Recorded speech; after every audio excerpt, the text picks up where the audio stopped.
So, Shane, welcome. I find this is a really good time for us to sit and have a chat because there's all kinds of things going on circulating at once, and I feel like you have a lot of opinions on all of said topics, and then we'll see where we end up going. But we just had a federal election. Mm-hmm. Mark Carney got elected in, or we missed an opportunity with Pierre Poilievre, severe miss there. We've also got talks of Alberta separation and referendum ongoing. Then we've got men's mental health month this month. We've got Pride Month this month of June, and then all kinds of other fun stuff.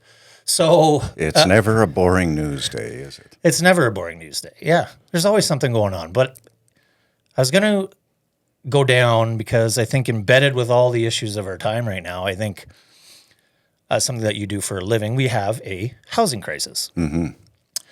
So what are you seeing in the real estate market, and what are you seeing on the home building side of things, and what grinds your gears? Well, I'll tell you what, after we came out of lockdowns, we went on one hell of a run. I mean, 4 years of just up, and trying to keep up was the biggest challenge. You know, I've seen this once before in my 35 years of this, of doing this as a job, and I was stunned. You know, every year you think, okay, it only lasts about a year, and then it comes down. Well, it just kept going. And, you know, I'd love to say that, you know, we had all these great sales targets. We hit each and every one of them, even with caps on for the last 4 years. And, you know, we did our best. But, you know, there's definitely some stuff out there that we didn't build very well. Right. You know, and that's a disappointment for me because, you know, we intend on being in it for the long run. Of course. And, you know, when you're not satisfied with your own workmanship, and that's, you know, through nobody's fault, it's such a rapid pace that you can't keep up feasibly. You can't, hey? No. And so would you say that home builds or new home builds, and why don't maybe explain everything that you build? Let's go there first. Oh, we build everything from multifamily to single family. So, I mean, we'll have we'll have townhome projects. We'll have apartment buildings that we build, you know, and those will go up to anywhere to 6 stories. But we also build single family housing. So you'll see us build semi-detached homes, or duplexes, as some people will know them. You know, single family with lanes on the rear. We have single family front drive, even semi-estate and estate housing. Yeah.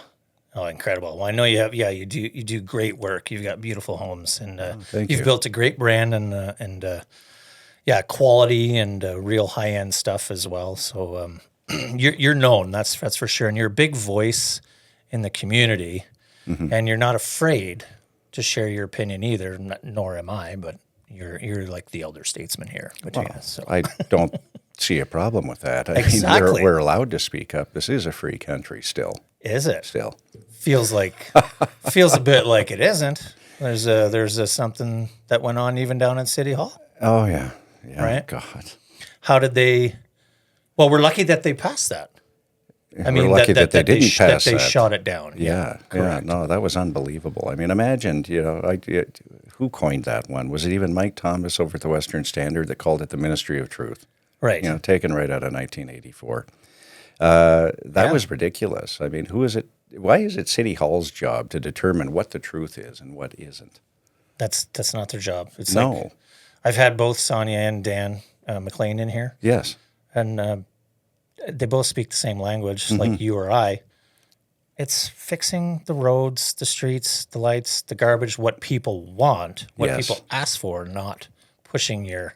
There's definitely a divide down there at City Hall. I'm hoping that those guys can clean it up. Well, we have an election coming up this fall, and that's my hope as well, that you know, you'll have the right candidates in there, the ones who will actually focus in on the core services, because that's really all they're elected to do. That's true.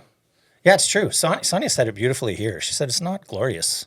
It's not a glorious job. No. Like, take out the trash, keep the lights on, clean up the streets. That's it. And if it's not for you, get the heck out of there. Yeah. Yeah. So what are we doing with a bunch of people trying to cover off pet projects or their own ideology? I mean, that just seems ridiculous. Well, it seems everywhere. Then it's especially come up a lot lately because I've had super loud voices in here, and I enjoy talking about it too. But from Jasmine Lane to Michelle Ferreri talking about censorship and things like that. But another big push that we can't ignore, especially from Net Zero Mark Carney.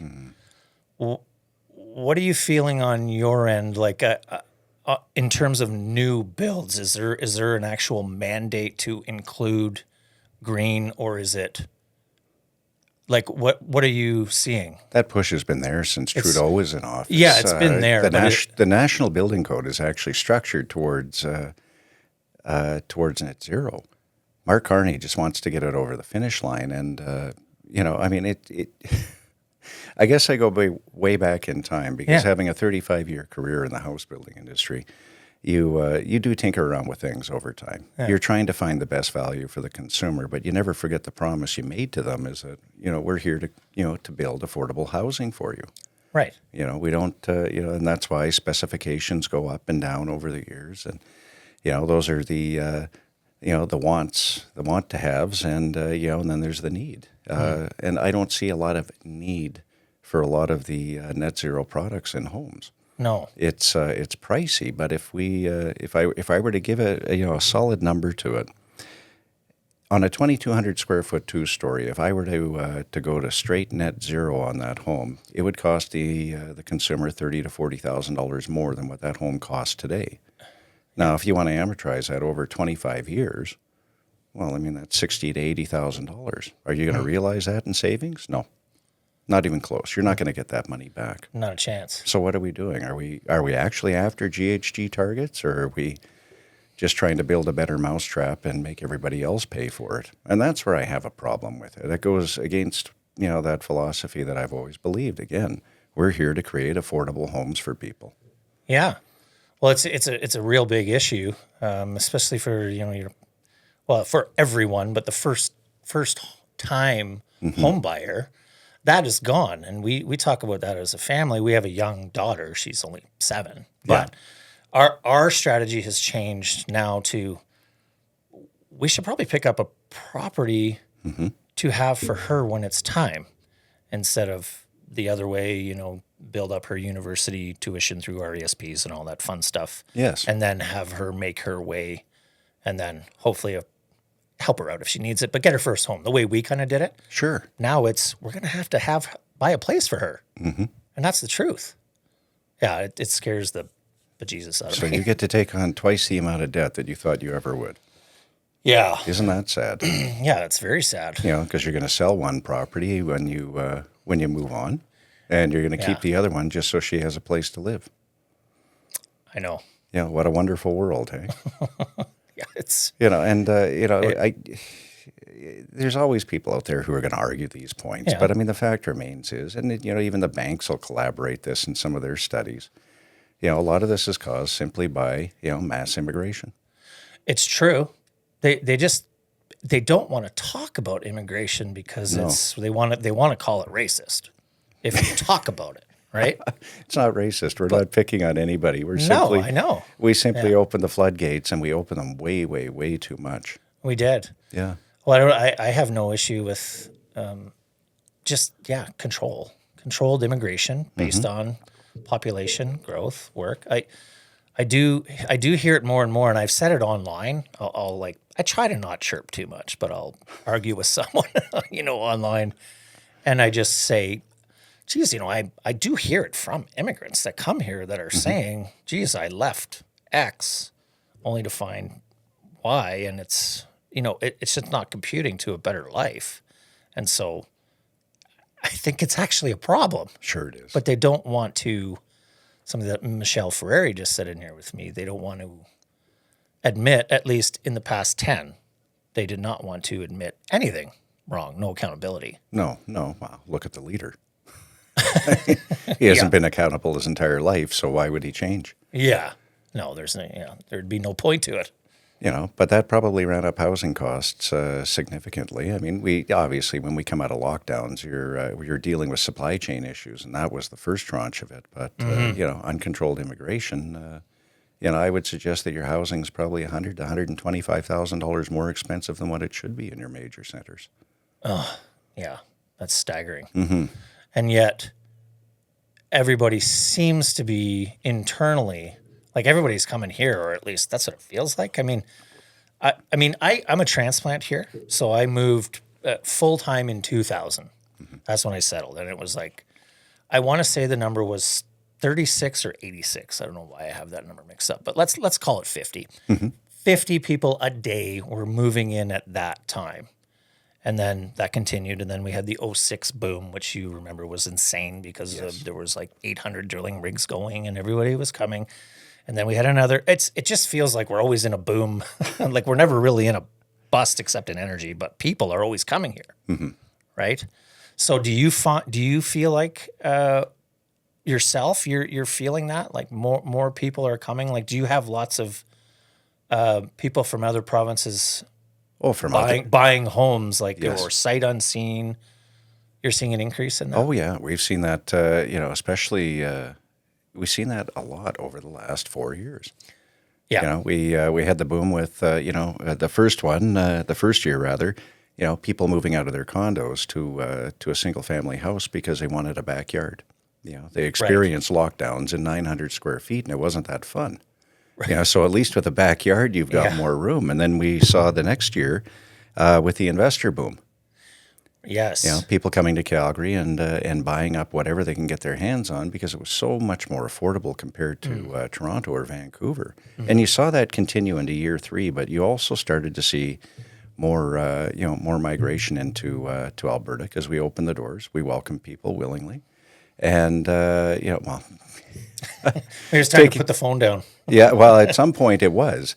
But, that's what we started to see happening, when you see a lot of different names on contracts, you begin to understand and you start digging into the facts and figures. And it's like, 70% of who we were selling to these last 2 years weren't, say, Calgarians, long-term Calgarians. That's a high number. That's a huge number. That's a significant shift. Yeah. And you're born and raised. Are you born and raised here? I'm born and raised here in Calgary. Yeah. Yeah, and because we could do some history on Shane Homes, but you took over your father's business. Is that how the cycle went? Yeah, 1979. My father, he always jokes. He says I talked myself out of a job. He was the vice president of sales and marketing for Neonex Shelter, which was a mobile home company here in Calgary. You might know it. The location's still there. It's called the Crossroads Furniture Market now. Oh, yes, I do. Okay, that was Neonex's plant here in Calgary. Okay. And, Cal is quite familiar with modular homes. So, I have one of the best experts still kicking around. So I know a lot about it because of him. I grew up, visiting him in that plant and having family friends that worked there. And they came to work for Shane Homes eventually. But, Cal was the one who recommended shutting it down at the time because market share was slipping and it was, for lack of a better term, I guess, a slowly dying product. Right. So that's where Shane Homes came from in 1979. And, Cal was the president, and his business partner, Barry Balsley, who was the sales manager at Neonex Shelter, he was our VP of operations. So the company just slowly grew from there. And when I came in 1991, it was doing about 150 to 220 sales. Yeah. And it, like homes per unit. Homes per year. Yeah. So we were definitely on a growth pattern, and so was Calgary. Yeah. And just over the last 17 years that I've been president, I mean, we've added in multifamily, we've added in land development, and just last year we added in Dallas as a second location. Oh, you're kidding? Yeah. No, I did not know that. So wow. We just go from, the most, western province in Canada, the most western state in the United States. Yeah. Kind of feels like home. That's a good field trip for you. A good excuse to go down there. It's a good excuse to go and warm up in the winters. Hell yeah.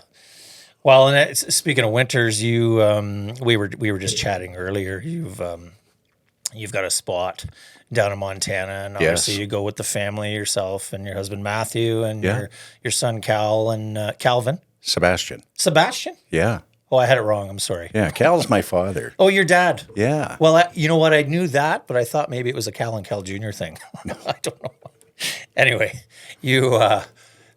but yeah, so you spend a lot of family time there, and obviously I follow along on social media, and I'm always seeing the happy times there. Do you spend a lot of winters down in Montana as well, or? I go down throughout the entire year. I've been known to go and spend a month down there at times. Yeah.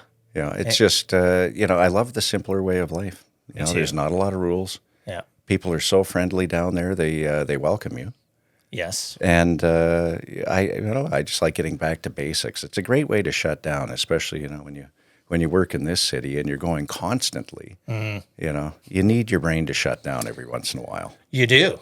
Yeah, it's important. I love going down. We were just down there May long, and then we went again May 30th. But it's funny, like you said, you're up in north of there near Eureka, Rexford, and we're right up on Kookanusa. Right up on Kookanusa, yeah, beautiful. And we're in Whitefish, but when we bought there, it was young and about going out, and hitting the town and eating out, and now.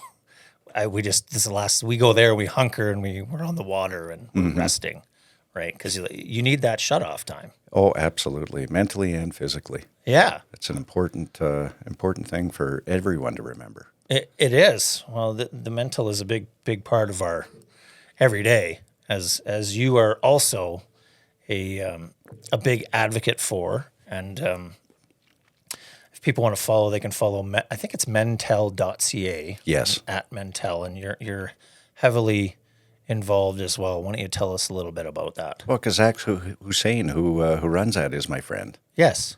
He's also my producer. So yes. It's a funny story with Zach, actually. Is it? We met on Twitter. Just for people, so Zach too. He the first time I met him, I was on his Canadian podcast, yes. And I was doing this old GND apparel stuff. Yeah. He picked up my story. We obviously stay in touch, and I know he's a busy guy. He's all over the place. He's got all these different kind of brands he's representing and stuff. And then obviously fast forward to Mentel, and now you guys are working together.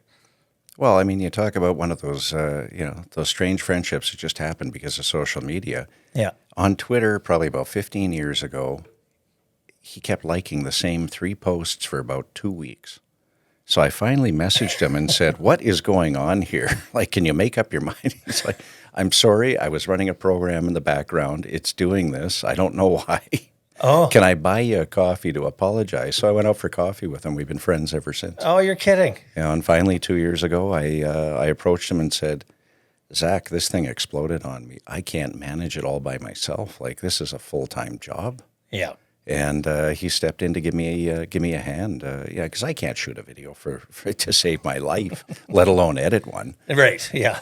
So he That's stepped why I have in Victor and here for all that stuff. There's expertise. He can do it in about 1/10 the time I can. Yeah. Well, he built up. I guess before, I think it was different names. I want to say it was like Calgary. He had a whole bunch of them, like Calgary and Banff and YYC now. And, I think they were all his. When he used to show me his phone, there was about 15 or 20 of them on there. Yeah. And he's a photographer. Yeah. So he would put all that stuff on. Yeah. Oh, he just... sharp guy. Yeah, sharp guy. He's of that space, so why not hand it off to somebody who can... Yeah, please. Please do this for me. Oh, yeah. Yeah. Well, then I guess we have Zach to thank, because that's how we're here, really, ultimately, right? So... Well, with Mentel, I mean, that's why it was such an interesting topic when he brought it up, and he introduced it, and he said, would you do a video? I said, gladly, because we've all been down this road before. I talk about Montana and, going down there to kind of rejuvenate. It's a great mental break for me. Yeah. Because things do get so busy or you get overwhelming. And, a lot of people, especially men, we don't like to admit it. Well, we don't like to talk. Yeah, right? We don't like to talk. But and don't like to admit that. Yeah. And that's a tough thing, and I've seen it happen many times before. I've seen counterparts of mine exit the business because, they essentially burned themselves out. Yeah, and they could have maybe leaned on someone had they thought they had someone, or because the old stigma. You just don't talk, or you bottle it up. You bottle it up and you push forward. So it's a nice, like safe, it's kind of a safe space really for men to Sure share is. their stories and of heartache or whatever they want to share, get off their chests and just talk. Yes. Yeah. Yeah. Get it off your chest, and even share. How did you handle this, Yeah. right? What did you do to dig inside? And just share that information. I mean, I think that's what it's about. Especially on social media, you can share that knowledge, and people will pick it up gladly. They would. I agree. I have I got a few bottled up that I should probably spill on there and add. I mean, I laugh, of course, but I probably should. Yeah, there's everybody, like you say, has gone through some crazy or any kind of trauma, right? It affects us all. So, but also, I guess along those lines too. Another one, obviously, you're strong conservative. Speaking of mental health, this online, not online, just the world that we live in. This crazy divide of I hate you, you're liberal. I hate you, you're a liberal. I hate you, you're a conservative. Like this whole thing, it's just a maddening time. I find. How do you feel? Like, do you feel angry as a conservative right now, or do you feel like a little bit angry and a little bit frustrated, to be honest with you? Yeah. I'm kind of like you. I could care less what your political allegiances are. Just if you're going to make a common sense decision, I would prefer that more than anything. Yeah. And if you don't, well, I'm probably going to call you out on that. I'm not going to pick on you because your favorite color's red, and mine's blue. Yeah. That just seems silly in my mind. Yeah, because I think that's the one thing that we've lost in this world is that ability to listen, that ability to compromise. And once we lose that, then we're no longer talking. It's true. It's true. So how do you feel about Mark Carney? What do you think? How do you think his first week has gone in, or month? I guess now. Yeah, first month now. What are your thoughts on that so far, on his performance and what he's done or what he hasn't done? Was anybody surprised? He didn't do anything. He didn't do anything different. He didn't really do anything other than, here we are, we're going to work this long, we're still going to take our time off in summer. And yeah, but we're in a crisis. Well, right? I mean, well, he if my company's in a crisis, I'm not taking any time off. I'm working right through it until I feel satisfied that I've righted the ship. Yes. And here we are, we're in a crisis. They admit it. And it just seems odd, to not be concerned about it. Like, we'll take the summer off, we'll reconvene in the fall.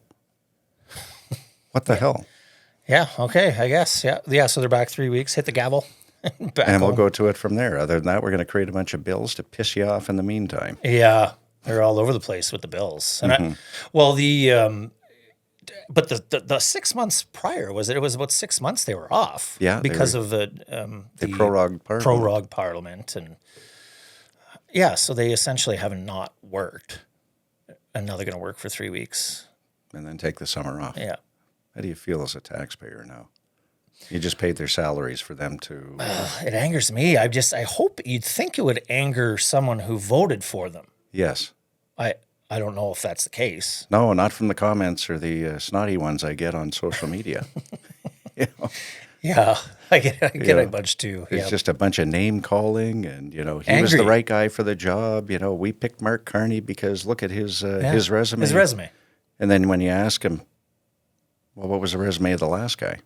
The failed drama teacher. Yeah. The other guy. So you went with no resume. With the big hair, right? So you went with no resume. You just went with looks. Yeah. And there's no answer to that other than he resigned. He wasn't running. It's like, yeah, but why did you keep him in office for 10 years? Yeah, well, they're quick to flip past that page. Yeah. Right? Yeah. So I don't really understand what the motivation is by anybody in that regard. I think, the Liberals' policies are, maybe great in one end of the country. They're not great in the western side of the country. No, they're not. They're not here. We harp on it, and I do a lot of that in here, trying to educate on from the energy side, and then also what is driving the sentiment on having a referendum. And I've made it clear many times, we're not mad because Carney won, like we are, but that's not why we're saying we're out. Yes. This goes back to 1905. This goes back to Western Alienation, the Laurentian Elites, sorry, by Sir Wilfrid Laurier. Yes. Keeping the resources in the ground, Bill C-69, emissions cap, carbon tax, C-48, tanker ban, Everything. equalization, which we talk about, and I often say the East probably has no idea what they get or what equalization even is. You know, Well, they have I no don't think. clue. They have no clue. 90% of people aren't even involved in politics. You know, they make a decision when they get to the ballot box. Yeah. You know, so that's why I pick on them and say, if you could get past a 5-word headline before you vote, that would be awesome. Be great. You know, might help the rest of us out who actually stay engaged and try and understand what the issues are. And, you know, we just went through a federal election of Orange Man Bed. Yeah. Well, the hook, line, and sinker. You know, like you fell for it. They bid it. And you didn't look at anything else. No, I know. Yeah, it's very maddening and frustrating, even though a lot of positives from Pierre, but I find it hard, you know, over 8 million votes, 8.2, gained 25 seats. Yes, yes. However, you don't have a majority government. You don't even have a minority government with the Conservative Party. So, of course, that contributes to the frustration that we're seeing now. And, you know, the referendum vote and the Western separation. You know, so I completely understand that. How do you feel about it? How do you feel about the, do you I'm not leaning to one side or the other yet. I still got That's a lot fair. of research to do, but I fair. kind of nerd out that way. That's good. You know, that's just my We all personality type. I like to have all the options laid out in front of me, and I like to understand what I'm agreeing to or not agreeing to before I do anything. Yeah. You know, and that's a pretty significant change. So I would hope that people take the time. You know, I bought a few books just because I know Corey Morgan. I bought a few of his books. I left them in the office for people and said, this is like the old library system. You know, you sign it out, you bring it back, you know, in time for people to actually understand what they're doing. But I said, this is one side, and, you know, I'll try and find, say, the opposing side to that. Yes. But I said, you still can't discount someone who's you know, started the Independence Party of Alberta. What more of an expert do you need? That's true. It doesn't get any better than that. Yeah. Full understanding there. Sure. And even in his book, I mean, he's very, very kind of neutral on the whole subject is, you know, here are the pros and cons of moving in this direction. Both. Yeah. You know, but that's pretty significant. I mean, if you want to separate, you know, what comes along with that? Yeah, and what are the ramifications? And we can always look at the pros. We know there's plenty of pros, but what are the potential fallouts? Would we be landlocked as far as energy, which we already are anyway? I mean, you become your own mini country. I mean, how much more expensive is that? Right. You know, right down to, you know, how do these banks exist even in Alberta? Yeah. You know, like, Yeah, it's well. I thought I wanted to ask you that just to see. I know you're hearing it a lot too, of course, and you've always got that one camp that is, of course, we're out. Yep. You know, and I get their feeling. I'm not in that camp. I think we're both in the middle. Only that we differ in that I want the referendum, but to put the country on notice, to force them to talk about it, but. As I say that, if we have a referendum, that means there could be an actual, there's going to be a result from that. There's going to be a result, and I would say at this point you don't have enough support. Not a chance. For that result. Not a chance. I guess, a couple of the downsides is that once you have it, you can't have it again. That's right. You know, so it's like having a one-shot gun.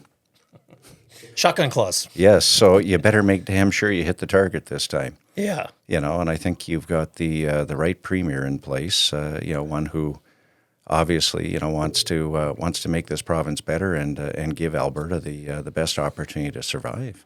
Yeah. She sure takes a lot of flack.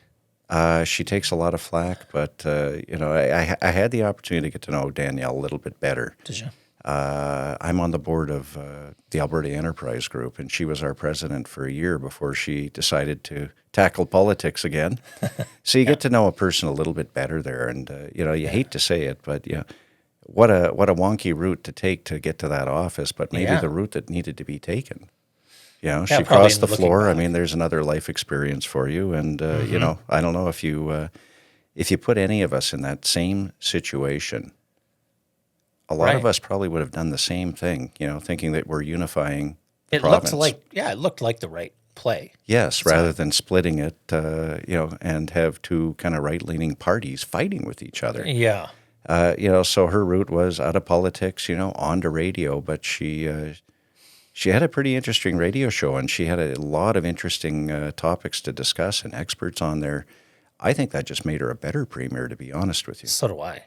Because she was already a phenomenal speaker. Yes. Anyway. Oh, yeah. But then sitting doing this day after day, and she's, as you know, highly, highly intelligent, whether people want to give her that credit or not. They won't, but she is. She is a super intelligent woman. Yes. Yeah. So Yeah. I think you're right. It helped her. And I would follow her, because I think she's got the best interest of Alberta at heart. She does. And if a referendum vote came up and the vote was to move in the direction of separation, yes, she would follow it through. Yeah. She would do her job. Yeah. She's only doing what she feels the people want. She wants to give Alberta the best chance to win. Yeah. Yeah, and she is fighting. She is pushing back as hard as she possibly can without crossing too many lines. Yeah. But she'll cross lines if she has to. No, you're right. It's well said. She will cross, but she will go where, like what we just had for the last 10 years, this middle line crap, right? We're gonna maybe this, maybe that, try to keep everybody happy. Yeah. Like prime example from my world would be the energy renewable, the push for renewable. Yes. And as you're well aware, there was a big issue with orphan wells. We needed to clean up, so we're fixing that problem. It's still a problem, Yes. but we're cleaning it up, and we've got the Orphan Well Association, the Alberta Energy Regulator, and it's a thing that we're working on. So her thing was when this renewable sector came around to it was almost like a new nobility, like this is just happening. And when she put that pause on the renewables projects because they weren't going through the same approval and scrutiny. Yes. And you need to come up with your back end plan because we know wind turbines, solar panels, these all have end of life, 25 years. A lot of it goes to waste. She's just saying, we want your plan because this is what they do in the oil and gas sector. You have to pay up front for your cleanup contingency. You're going to do the same. But man, she got ripped for that one. Oh, sure she did. How dare you put renewables on hold? Well, come up with a plan, like you said. Yeah. Show me why. We know that if we extract oil and gas, we know it's a constant. It's constant flow. And like you said, there's already mechanisms or fees in place that they have to pay in order to extract it. Yes. What is it with renewables? Special. Can we recycle any of that stuff yet? 90% to waste. Yeah. They can. I've dug into that. They can, but it's high cost, of course. And I think there's like 6 or 7 companies. People can fact check me. I don't care. It's like 6 to 9 in there. Call it a few companies worldwide that can extract, but it's a massive, expensive operation. And it's not perfect. So I mean, solar panels. That was supposed to be a unique selling proposition for my father with the with the company years ago. Yeah. And he has followed it every year since. Right. And he said they still don't hold that much power. They're still not affordable unless you get them out of China, and they come in at a lower rate. And he said it's still not feasible because you need to subsidize the things through some government grant through the granting to make it work. Yeah. So he said until it is, he said it's still not feasible to put these on homes. It isn't. We looked into it as a family. Like, I mean, we're an energy family, but we look at anything that's logical, and so we said let's investigate it because we needed a new roof. So we thought, okay, let's look at the solar. And ultimately, we decided that unless you're going to pit in and stay at your home forever, which I don't, as a young family, you're probably going to move at some point, maybe. I don't know. We just couldn't commit to, it would pay off over very many, many years, 30 plus, whatever it was. We figured it out. Then it's an okay investment, I think. Yeah, but you can't get 30 years out of the panels. Right. You can't. You have to replace them after 15. Maybe you can stretch them to 20. Maybe. Doubtful, though. So, I mean, that in itself, the math just doesn't add up. It does not. And same thing with the wind turbines. How many, how many birds are we killing with those? But I mean, what nobody wants to talk about is, the amount of rebar and the amount of concrete that's required for the base. Yeah. And then, what is the new life expectancy of a wind turbine when the wind's not blowing, especially? Right. Like, yeah. You got 20 years and you got to take it down. It's Calgary Tower, basically. Yes. Massive footprint. So now you got to extract all that rebar and concrete because we're not covering it over. No. Can't reclaim it. No. Like we reclaim, pump jacks and old sites, Oh, yeah. old leases. Oh, yeah, we do that with foundations on old properties. Even when we tore down ours, it was going back to inland. To inland. Yeah, to crush and reuse the concrete. All they have to do is pull the rebar out. Well, it's okay when it's one row all the way around. It's not okay when it's 100 rows in the base of a wind turbine. Yeah, It's impossible. So, yeah. Scary. It is scary, but why have we discounted nuclear for so long? Well, do you think it's a public perception, or do you think it's like government against it, or do you think it's a bit of both? I think it's a bit of both. Yeah. You have an eco-terrorist, and I don't mind calling him that, and Stephen Guilbeault in the federal government who doesn't believe that that's a green option. Yeah. And then you come out of our generation where we remember Chernobyl. Yeah, of course. But you need to dig into the story of Chernobyl and understand why it was actually going to fail because it didn't maintain the damn thing. So, of course, you had a nuclear disaster. Yes. Other than that, there's how many nuclear plants all over the world? Thousands. Everywhere. Well, we just can't get anything built here. God, no. What do we have? 9 nuclear plants in Canada? Yeah, 9. It's kind of ridiculous, isn't it? That's sad. And 3 LNG. Yeah. Coming on right now. Yeah. Yeah, I just talked about that one, the LNG.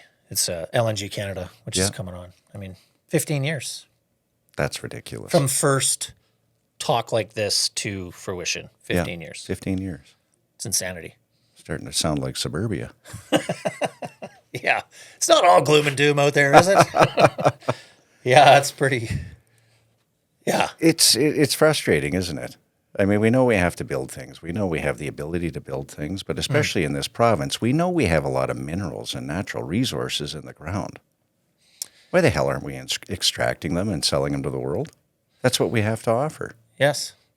Yeah. We're not going to survive on tourism and agriculture alone, even though, those are great industries and they contribute a lot to our GDP. But, we need something. We have something to offer, and we're too busy trying to keep it in the ground. Well, it baffles me. It is baffling, but this messaging has been the last 10, and now it's going to continue. Like this net zero, everything's about the climate, and I'm not going to sit in here and say climate change is a scam. Although I'm highly, highly skeptical of climate change, but I still think we're already leaders on the emissions front. Mm-hmm. Why are we not celebrating? Say the actual words, we're great here, and we're going to also go green. Mm-hmm. Or explore opportunities, which we already are. Yeah, but do it with a plan. With a plan. Yeah. I didn't explore expanding down to Dallas without a plan. Right. Didn't just say, let's get down there, let's buy something, let's build something. We're doing this. No, cripes, we put together a business plan, and it had to be feasible for us to go down there. And, you have a plan for growth over 5 years, and that comes with obviously, a cash injection, to try and obtain the land, but, a slower pace, bringing people on. Right. But, it's no different in this particular case. Like, give me the plan for renewables and why it makes sense. Yeah. And, hopefully we can at least balance out the costs. Sure. Rather than spending more than what we're currently doing, or it's not feasible. It isn't. Well, now he just said decarbonize oil, which... How the hell do you do that? I know you can do that. You can, but the tech... Anyway. The technology isn't totally there yet. It's not there. And so he's just, again, adding to... He's adding on another layer. Yes. I mean, it's Trudeau 2.0. Really. Yeah, it is. And we didn't want to... I come in here and I'm like, I'm trying to be hopeful, but I already know in my gut. And I mean, he's just by the words. Yes. What he says, what he doesn't say. Mm-hmm. You know what's coming. Oh, for sure you do. You're already seeing it from his chief of staff, other ministers. Yeah. They don't want it, then the media keeps quoting them. Yes, they do. Yeah. So are we going to see a change that way? No. So. That's why we got to get vocal. That's why you got to get vocal. You got to let them know. I mean, it still sticks out in my mind. I was at a function that Warren Kinsella was at, and he spoke to the audience, and probably the most frustrating person you're ever going to find. And he looked around the room and he said, "When's the last time any of you went to Ottawa and raised your concerns over this? Show of hands." He said, "Well, nobody in the room put their hands up." No. And he said, "Well, see, that's my point. The problem with his point was these aren't the people who are down there in Ottawa lobbying. No. So, of course, no one put up their damn hand." No. I'm not down in Ottawa lobbying, but of course not. We have an advocacy group or a lobby group that works for the home building industry down in Ottawa who does. Yeah. And no different than the energy sector. They have their own lobbyists. Yes. So the message is clear. The message has been delivered to Ottawa. They just don't want to listen. No, they don't want to listen. So that's going to fragment the country. Yeah, it's already starting. Mm-hmm. Unfortunately.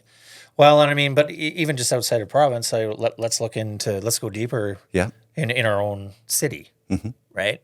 So now we have the relaunch, the new campaign for mayor. We have Jyoti running again. I see all her media and her campaigning is all starting to ramp up, and the community's first guys, and everybody's out, and that is in October. Yep. Is that October 20th? Yeah, I was going to say 26th, but that's probably wrong. No, 26 might be right. Okay. Anyway, we know we're in there somewhere. We're in there somewhere. We know we're going to the polls before Halloween. Yeah, there you go. Yeah, what are your thoughts on? Do you have your eye on any? I know you're obviously a detailed analytical guy, but what do you want to see happen? Who do you see? I'll always look at it like it's a business, and people will argue with me on that. I always call government a business with a social conscience. Yeah, and I want the best leader for mayor. I want the best leaders for councillor. But I'm also the first one to sit there and say, get rid of the stupid pension and just pay them twice the amount of money. You might actually get better people running. Yeah, you're right. You're right. If you went around the table at council right now and asked how many of them could read a financial statement, there might be 2. Yeah. Yeah, it's not. Isn't that scary? Especially when they have their fingers in a $4 billion pot every year. Well, yeah. It's probably up to $5 billion now because our population grew. Yeah, sure. So it's that's significant. That's not something that you take for granted. So I would hope that people spend a little time at least looking at their candidates because, quite honestly, this is the worst council that we've had in the history of Calgary. Yes, I'm on board, and when I really got on board is when Dan McLean and Sonia really spilled their guts in here. Yes. And I already knew from what I read it was corrupt, but even like off air, yes, it is slanted. There's all these other agendas, administration trying to call the shots over the council. Oh, yeah. The 8-6 voting on a regular as a pack or whatever you want to call them. Wow, that's happened forever. Yeah, sure. I guess, yeah, you team up to get you. The most concerning thing is that you've got administration trying to run the city. Yeah. They weren't elected to run the city. No. We elect our officials, and they listen to them. But they will bog them down with reports. They will bog them down and just kind of keep them on the sidelines. Yeah. And that's wrong.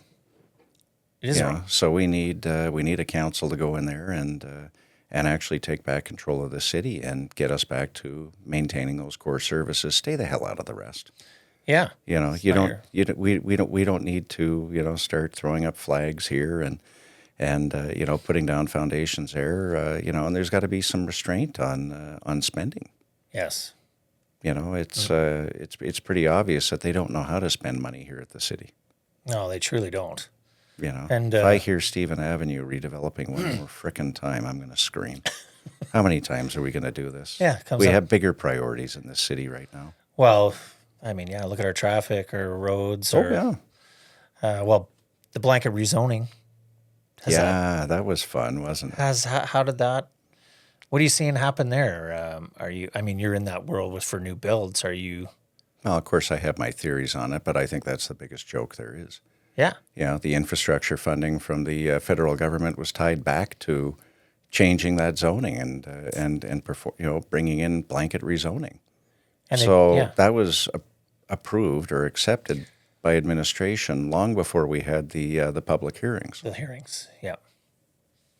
So that was a done deal. So you had thousands of people write in and show up to council over weeks to present their case, and it was always going to go in that direction. Didn't matter. Yeah, just fell on deaf ears. And that's why you'll see candidates in this election come in and talk about repealing it. Yeah. You know, now it'll take a year or two to repeal it, but you know, I could have told you what the outcome would be. There's a reason in suburbia why we phase different products over street blocks. You know, and that's to protect the resale value for the consumer. Yes.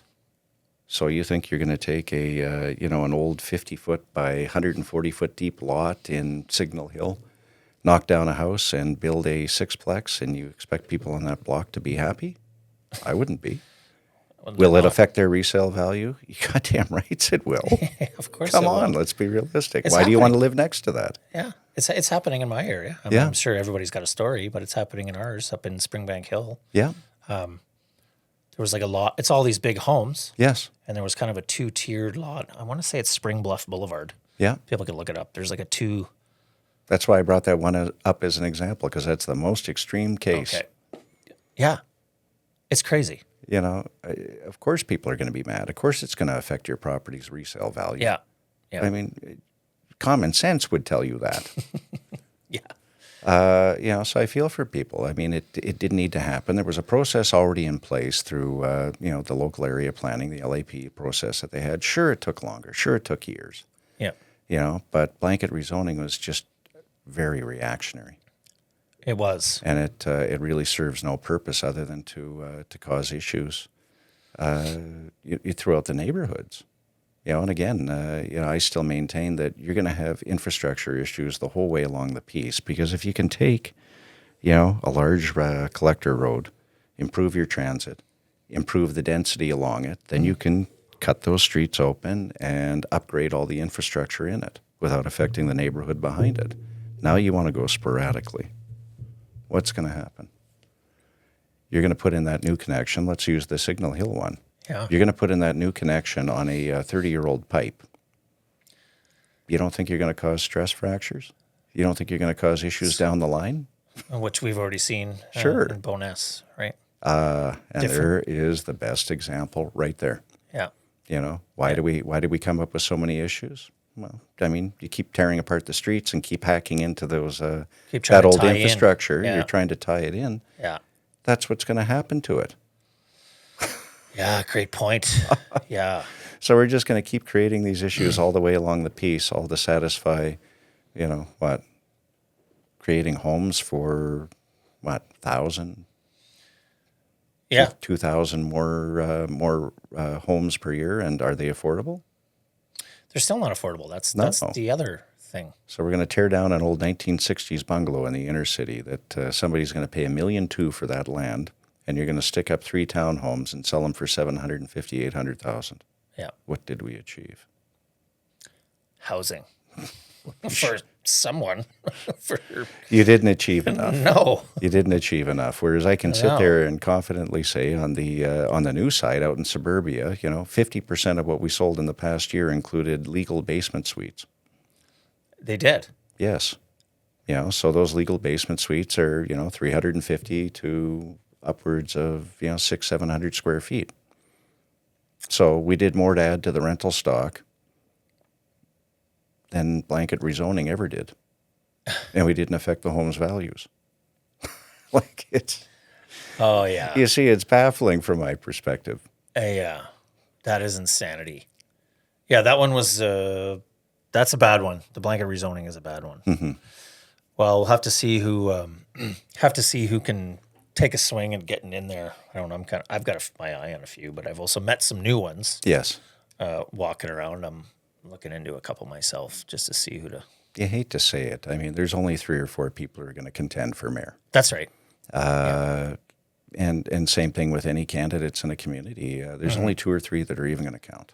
Yeah. Yeah, and it's going to come down to how dedicated they are and And really, what kind of funding do they have on their campaign to get their name out there? Because let's face it, it's a popularity contest. It is. Well, it is. Yeah. Yeah. Same thing as high school. It's a popularity Shiny, contest. Yeah, shiny, new. Got to talk and Yes. have your social media game and whatever the new world stuff is. But is anybody going to come through with anything meaningful? We'll find out. What do you think if Jyoti gets back in? Like what? That's really a tough one to say. I mean, I haven't been impressed the last 4 years, and I know her personally. I knew her in her life long before this. Yeah, because she was in. I don't know. Yeah, well, she was consulting to the industry. And was at the Westman School of Housing at U of C. Mm-hmm. So I mean, she's definitely familiar with the industry and she understands how it works, but. Really, she did nothing to help over the last 4 years. No. And unfortunately, as long as I've known her, I would sit there and say, you didn't do enough for Calgary. You went in with your own agenda, and yet... That's right. You're there to serve. If I were to run, I would know I've got to put everything else aside. I'm there to serve. So I'm going to make decisions that I don't agree with personally, but that's not my role I'm trying to play. Yeah, you serve the people. Yes. So it was like she was gotten to or just had other own ideas when she... Ego inflated. I got the top job, $88 billion climate plan or whatever that was, strategy. And for what? Well, no one knows. No one in council knows. That's okay. I don't even know, and it's 4 years later. And I've been trying to dig. I've been trying to find out. Have you? Yeah. Yeah. What does that really mean? Yeah. What's the outcome of this? And what departments is it built into and what... And what the hell are they doing? Yeah. We have people in place now at the City of Calgary. What do they do? At least in my company, there's roles that are defined, and I know what their job description is, and I know how they contribute. Yeah, you write out the job responsibility, right? Give it to them. That's you. So here we go. Well, that's exactly it. Right. And we're going to check in on you all the time. Yeah. And, if you're not performing your job, you're going to get replaced, or if it's not working, then guess what? We don't need you anymore. We don't need the role. Yeah. Fair. So it'll be interesting to see. I got to admit right now, and I know some people might not think this is popular, but I'm a huge fan of Jeff Davidson. Yeah, I like Jeff too. Only because I know him personally, and when I look at the job qualifications for mayor, there's a guy who can come in with a balance. Yes. Yeah. You're very right. And we can get away from this 8 to 6, voting block stuff, hopefully. That's the biggest thing that I try to, I've mentioned in here a bunch, especially after talking with those guys. Yeah, that 8-6 thing, it's a problem. Sure it is. We need to fix that and target the wards that were continuously, get them to flip. Right. Sure. And I get it. I mean, every ward is different. They got different people, different needs. Mm-hmm. And, it's tough to try and find that happy balance. Yeah. But let's at least find a balance because, again, here's another level of government that's very lopsided. Mm-hmm. Yeah. No, it is for sure. Well, last thing we'll wrap it up here, Shane. I appreciate you getting in here. What's next for Shane the brand and Shane Holmes the brand? Because it's like you have we've all got to go there now. Like you've got your online, yes, you're outspoken and you put yourself out there, and I love it because you have strong opinions on things, and I love that. Mm-hmm. But then you've also got your baby. Yes. Yeah. So what's next? Well, I mean, for the Shane Holmes group of companies, it's still growth. Growth mode. Growth mode always. That was my promise to my father when I took over as president. It's still a promise now that I'm CEO, and the goal is to continue to grow it. The market's constantly changing, so it's not just single family; it's multifamily, it's land development. Like I said, you'll likely see us end up add in purpose-built rentals as well. Mm. Definitely Dallas is going to grow. I'm excited to see that one really go. Yeah. As far as the Shane brand, I have no idea. Let's talk to Zach and find out. Yeah, just he shoot him a pushes DM. me very subtly, but he pushes me. He's like, I think you should Does look he? at this. Yeah. Well, so. he's got his finger on the pulse. He does. In that He world. does, and I respect him for that. Like I said, I mean, we've been friends for this many years, and he was the only person I was going to look at the end of the day for helping me out. Yeah. Oh. But that'll continue because and I would hope other people begin to emulate it too. Other people like myself with very industry specific knowledge, Yeah. and just add some facts into the conversation. That was really how it started. Take all this stuff that's stuffed up here and share it. Share it. I'm not trying to make a buck off it. I'm giving it away for free. But there should be some sort of benefit to everybody else after all these years of learning. Mm-hmm. Yeah, there's a lot of value in that. There's so much value in that, Sure. right? Endless amount up there, knowledge we got to extract. But there's other people in other industries who can do the same thing, and I would hope that they do. And I know that they have similar fears that I do, or did in the beginning rather. But just do it. Yeah. Yeah, see what you think. Yes, you're going to have trolls. You're going to have people who don't like you sharing your opinion because you must be wrong or you must be doing this for money. That's what they think. You're a plant, or you're someone's bought you off, and you're Just ignore them. Move on. Yeah. Walk away. Walk away. Exactly. Yeah. Love it. Sage advice. Well, I appreciate you getting in here, Shane, and look forward to seeing what brings for you in the next year, and especially the upcoming election. Yeah, that's going to be fun. But thank you for having me, Kevin. All right. Thanks, Shane. Appreciate it.